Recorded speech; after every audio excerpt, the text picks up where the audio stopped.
Can you imagine being a 29-year-old cabinet minister here in the historic halls of power in Canada's Parliament in Ottawa?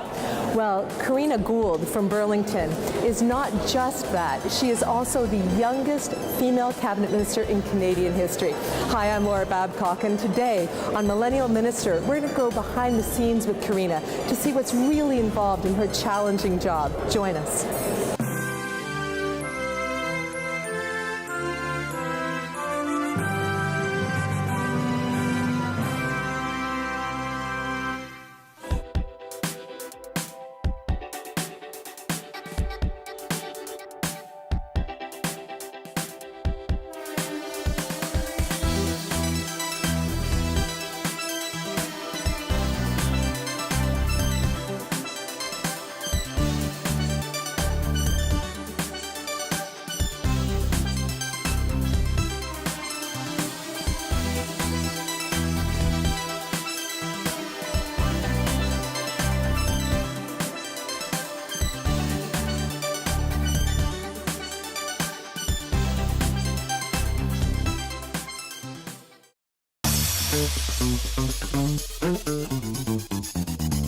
It's an early morning here on Parliament Hill, and we're waiting at the offices at the Ministry of Democratic Institutions to meet with the Cabinet Minister, Karina Gould, and to check out what her team does this early. And I can tell you the Chief of Staff has already arrived, so has a photographer for Justin Trudeau's office, so it's going to be pretty exciting.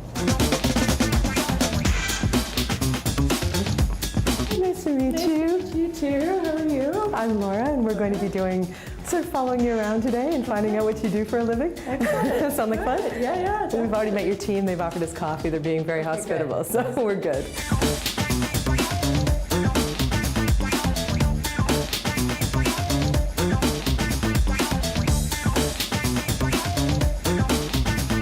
I had a good weekend in Burlington.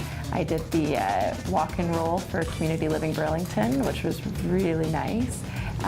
And then after that, I went to the hike for Carpenter Hospice, and then I threw out the first pitch of the Burlington Herd game, and it's kind of becoming my thing. So the pitcher and the catcher, after I threw it from the mound and into the catcher's glove, and there's no video because I was too fast. But both of them were like, "Wow, that was really good." And I was like, "It's kind of like if you need a first pitch, like ask me. I'm happy to do it." So good, great, okay. So our Chief of Staff is here. So Danny, take it away. Perfect. So just so you all know, the Prime Minister is in Italy today. He's going to be meeting with. Have an audience with the Pope with Madame Gregor, and then he will be taking in some other meetings. So he will be back on Wednesday. As for today, we're obviously having our staff meeting this morning. Then we will depart and go to Justice for MP time, and then the Minister will greet a couple who's up from Burlington who's celebrating their 41st wedding anniversary. So I know it's going to be exciting for them. Yeah. They've been really looking forward to the trip. Then there will be a committee meeting, QP, and then another committee meeting, and then a reception this evening. So we have the itinerary there. If anybody has any questions, you can let me know, or you can let Meg know. She holds the pen on the schedule now.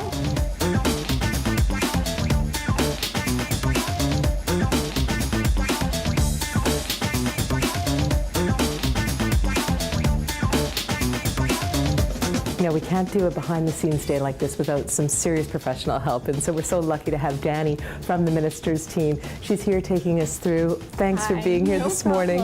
So we've got a lot to do. We're going to go over to Justice now. We are. Lead the way. Perfect. Thanks.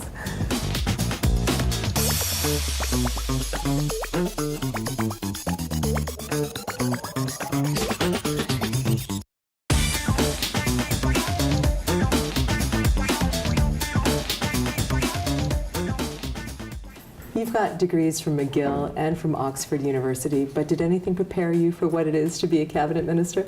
That's a good question. You know, I think actually the best preparation I got, whether it was for being a cabinet minister or for being a member of parliament, was actually being a receptionist at my mom's veterinary clinic in Burlington. Wow. Because what it does, I worked there from grade 9 to grade 12, and really what it was listening to people, hearing the issues that matter to them, and being compassionate and trying to find solutions. And I think, you know, it's that kind of training, that real world, everyday training, that gets you best prepared for whatever life will come at you. And is that why you got into politics? Well, I think I got into politics because I was always really passionate about public service, and I was always really passionate about governance. And for me, it was about what can you do to serve your community and how can you give back. And so that's what really inspired me to get involved. Now, you met your husband while you were on a charitable trip, or a humanitarian trip. Was it down in Haiti? In Mexico. In Mexico. In Mexico, actually, yeah. So between high school and university, I took a year and was volunteering in Mexico at an orphanage, and I met him while I was down there. When you started your staff briefing today, your staff meeting, you started by talking about how everyone's weekend went, and you highlighted all of the different community organizations that you're participating with this weekend. Yeah. Is that one of the best parts about your job?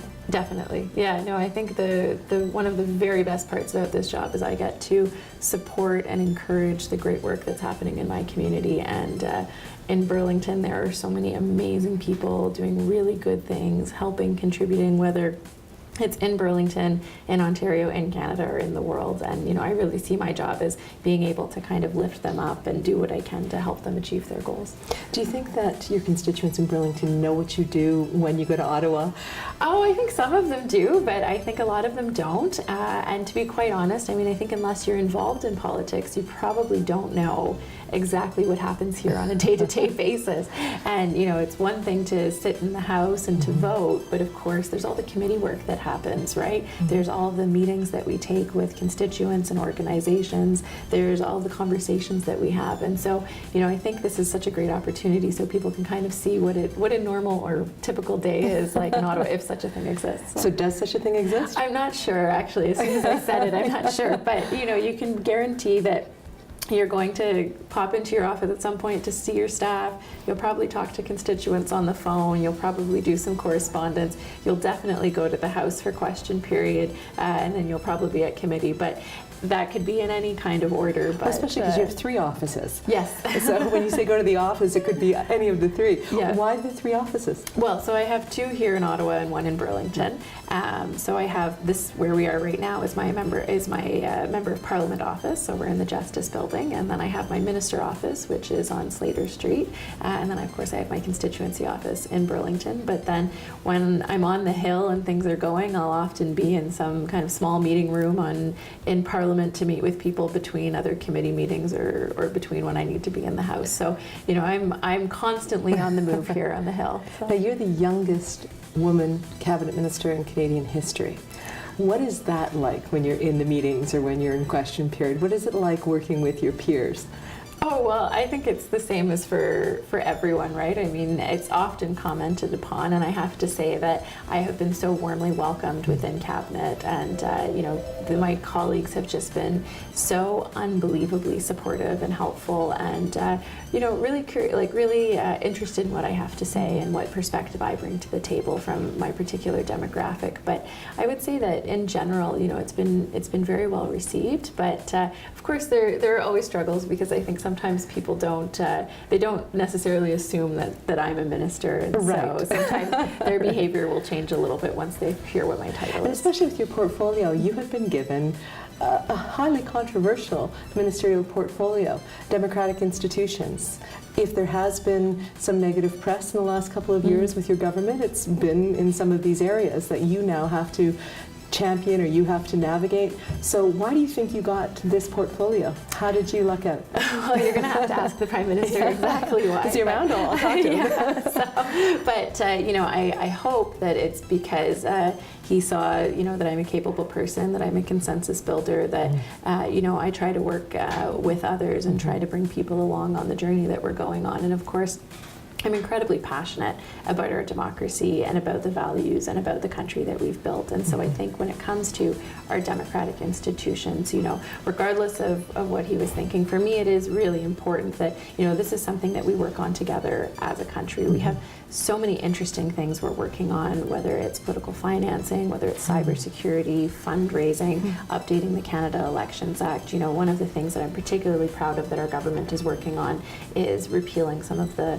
less fair and less democratic elements that the previous government brought in under the so-called Fair Elections Act. And so really making sure that everyone who has the right to vote has the opportunity to vote is so unbelievably important. And then of course looking at the vibrancy of our democracy and what a healthy democracy is, and that's elections are a big part of it, but so is civil society, so is a strong media environment, and so is making sure that we're open and accessible as elected representatives. Well, and the impetus for this day behind the scenes came from your office. Yeah. So is that part of that journey, of that opening up what goes on with government, trying to get that level of engagement? Is that one of the outcomes you're hoping for from this? Well, I think part of this is really for people to see, you know, what it is to work on Parliament Hill and what that means. And, you know, often, you know, I'll hear from constituents who are saying, well, what are you even doing in Ottawa, right? Well, here's a good opportunity to see what's going on, right, in terms of the meetings, in terms of the debates that we're having, in terms of the conversations, and in terms of the way that we,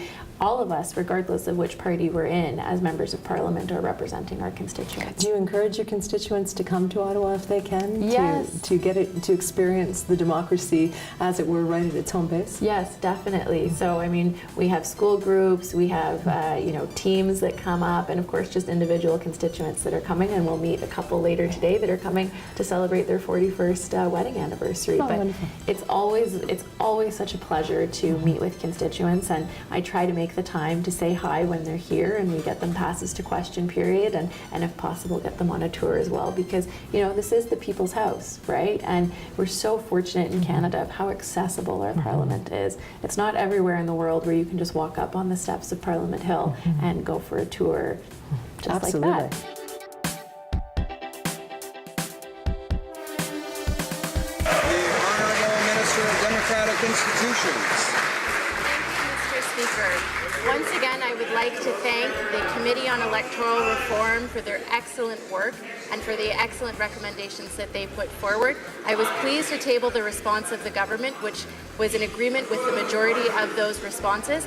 However, I am also looking forward to working with members in this place to move forward on political financing, to move forward on cybersecurity, and on many ways that we can improve, strengthen, and protect our democracy. Thank you, Mr. Speaker. Not allowed to-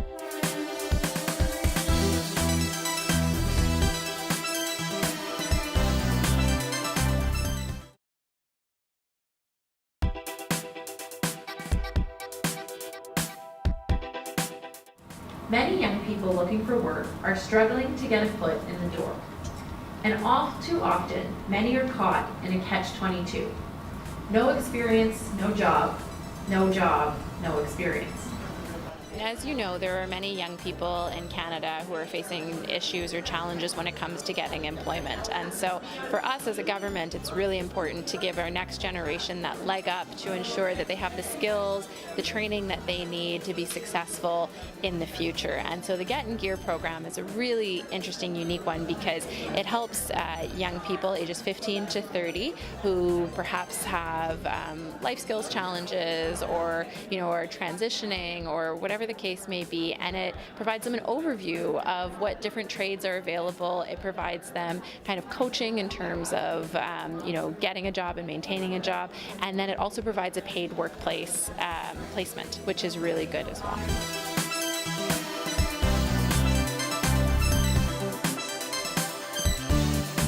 As one of the younger members of Parliament, do you feel as though part of your role is to help bring youth more into politics, or is that something that you would be doing anyway because you believe so much in the democratic process? I think so, but definitely, absolutely. I mean, one of the things that I would always say to people in Burlington when I knocked on their doors, particularly to young people, was now is the important time to get involved, because the policies and the decisions that we're making today are the ones that are going to affect you and me for the rest of our adult lives. So now when you're in your 20s, when you're in your 30s, is such a crucial time to be following what's going on, to be voting, and to be keeping up with the issues that matter to you. So one of the things your constituents might see when they come to the Hill is the Senate. And speaking of democratic institutions, the Senate has gone through some rough years because of various stories and scandals around some of the senators themselves.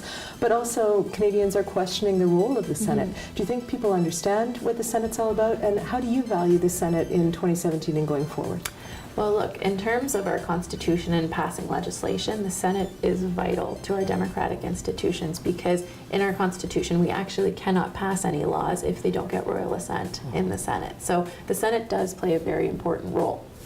In fact, I think if Canadians were to turn on CPAC and watch the committee work that the Senate does, just like the House of Commons does, they would really see, the good work that's being done in both chambers. And so our government is very proud of the fact that we brought in a new merit-based appointment process for senators. Under this process, 28 unaffiliated senators have been appointed. So they're nonpartisan, right? And they are Canadians that have really contributed to Canadian society, to, the development of our country. And so, we're very proud of the work that these senators are doing and that the Senate does as a whole. And, I think it's an exciting time because it's kind of a renewal of the Senate. Well, they have an education book for children on the Senate now. Is that a necessary thing to help Canadian children understand the Senate if it's to sustain?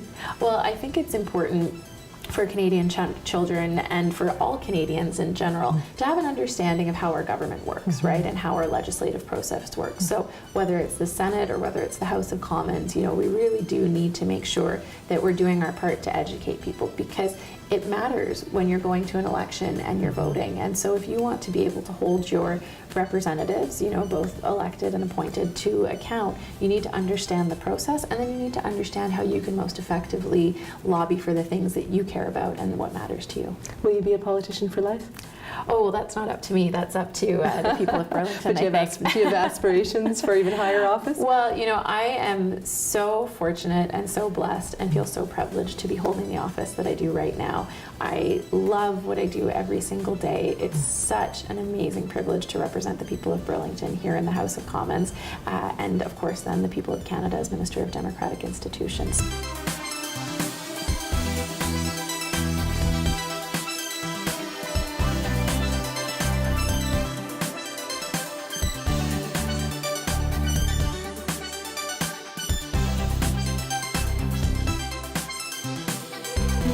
Place where a minister gets to eat lunch while working.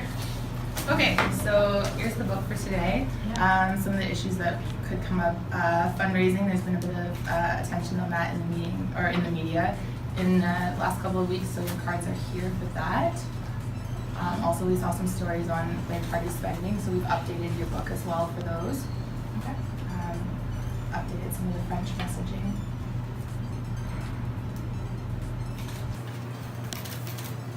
That that's basically what we do. It's not really that. Is prepping for question period the best part of your day or the worst? It's the normal part of my day. It's one of the part of the routine. So. Do you enjoy it? Do MPs, do you think, enjoy question period? Chance to all get together and hash things out? Yeah, I think so. I think it's an important part of our democracy, actually, the ability of the opposition to ask questions of the government and to hold them to account. And I think what's really interesting about Canadian democracy in the Westminster system is the fact that it's the opposition that is putting the issues and the items on the agenda, right? Do you ever get surprised by a question coming from the opposition? Yeah, definitely.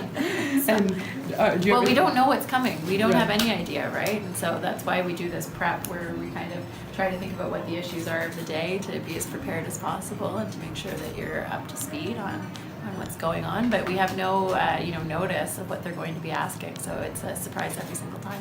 So you must have to enjoy performance to some extent because it turns out to be a command performance. Well, yeah, it always keeps you on your toes, and it's exciting, and it's definitely an adrenaline rush, especially if you get more than one question in a row. But I'm getting more used to it now, so it's becoming a little bit more second nature. But no, it's a really important part of our day, actually. Do you ever know when you've answered a question that it'll be on the 6 o'clock news? Can you ever kind of pick the moment that's going to end up being a big news story? No, no, I can't. But I mean, you definitely want to make sure that you're giving, you know, as good an answer as possible. But in 30 seconds, you've got to know your messaging pretty well.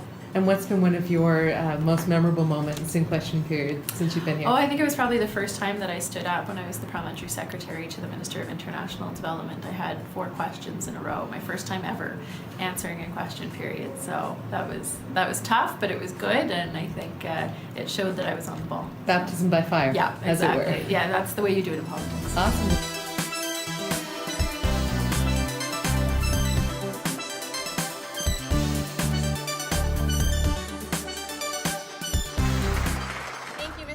And I thank the member opposite for our shared concern about this global issue of climate change. And as such a global issue, it is important that Canada plays a leadership role so that we can invest in developing countries who share this problem, and we can work together so that we all have a better future. Thank you.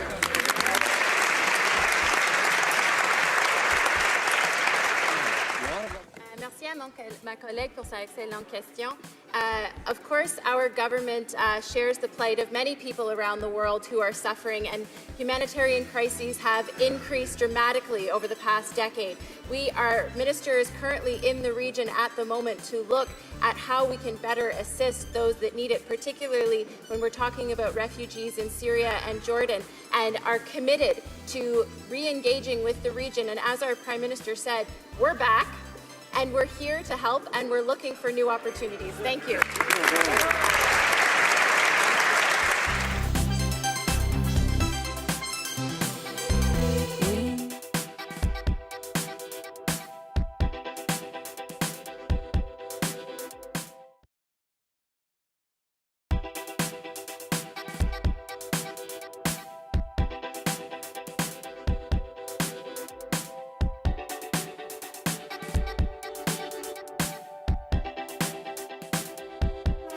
We're here in Karina's office here in Burlington because even though we got a really good behind-the-scenes look at how she functions as a minister up on Parliament Hill in Ottawa, we wanted to see how maybe that's a little bit different than when she's right here in the riding. So let's go into her constituency office here at the Burlington Mall and say hi.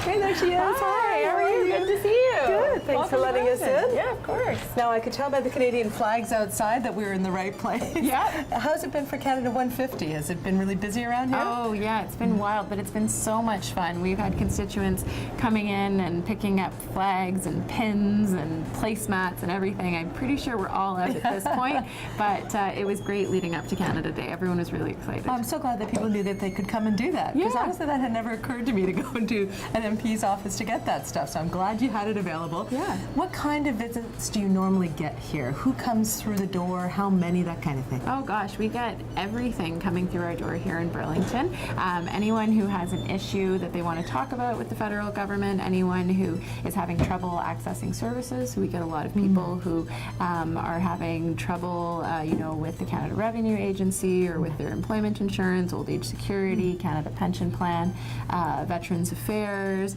as well as their Canada Child Benefit. This is a place where you can come and, we can interface with the government to make sure you're getting access to the services that you need. Well, I remember when we were in Ottawa and you started your meeting with your staff there about the weekend that you'd spent back in Burlington, some of the charitable events that you attended, things like that. And when we talked later in your office, we talked about why you got into politics. And it seemed to me when you told the story about sort of working the phones for your parents' business and helping people with their problems, that was really what motivated you. Do you find when you're here in the constituency, you get to do that kind of work, that direct helping people kind of thing? Yeah, definitely. And of course, I also have great staff that do it when I'm not here as well. But it's a little different than prepping for question period, right? Very, very different. But I have to say that when I'm back in Burlington and back in the constituency, I get energized for going back to Ottawa because it's engaging and connecting with the people here in Burlington, those that elected me, and ensuring that, I'm in touch with the issues that are important to them, but also able to help them with their issues. I mean, we have a wall of thank you cards for Oh, cool. Let's people. see. Yeah, definitely. Because not every job gets thank you cards. Yeah, I have no, to say. it's great. And my staff and I always say, that it's so rewarding doing this job because you really get to help people sometimes in some of their most difficult moments. And when you're in Ottawa, it might be kind of big party politics, but when you're here, it's the politics of helping the people who, whether they voted for you or not, you represent them in the riding, right? Exactly. And it's your job to do. Okay, well, let's have a look. Sure.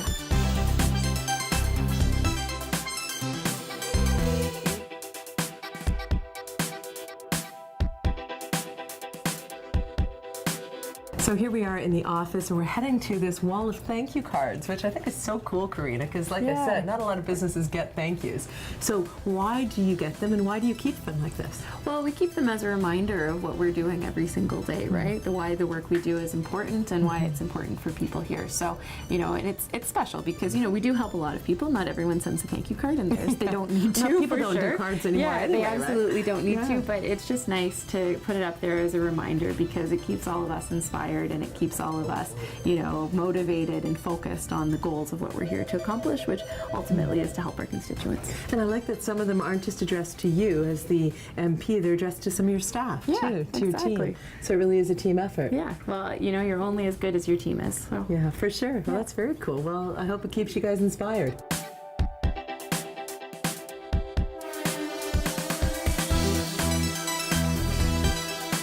I like this boardroom that you've got here. I imagine you're able to talk with your staff here and maybe, do you ever have meetings with some constituents if there's several people involved in a particular issue? Yeah, exactly. That's the idea of having this space so that we can meet with groups because we have individual constituents who come in to talk about their issues, but then we always have groups, whether it's community organizations or businesses that come to talk about grant applications, to talk about issues, or just to share what they're doing in the community. Does it ever get contentious?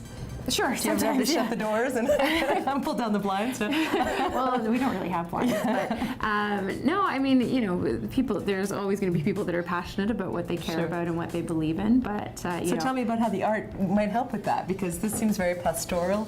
Is this local? Yeah. So all of the art on the walls is local Burlington artists. It's actually curated by the Art Gallery of Burlington. Oh, lovely. So so they come and it's a great way for us to decorate our walls, but also to ensure that we're promoting local artists. And it's really neat because when constituents come in, they usually recognize either the artist or the location, and so it's a good conversation starter. It's a good way to break the ice.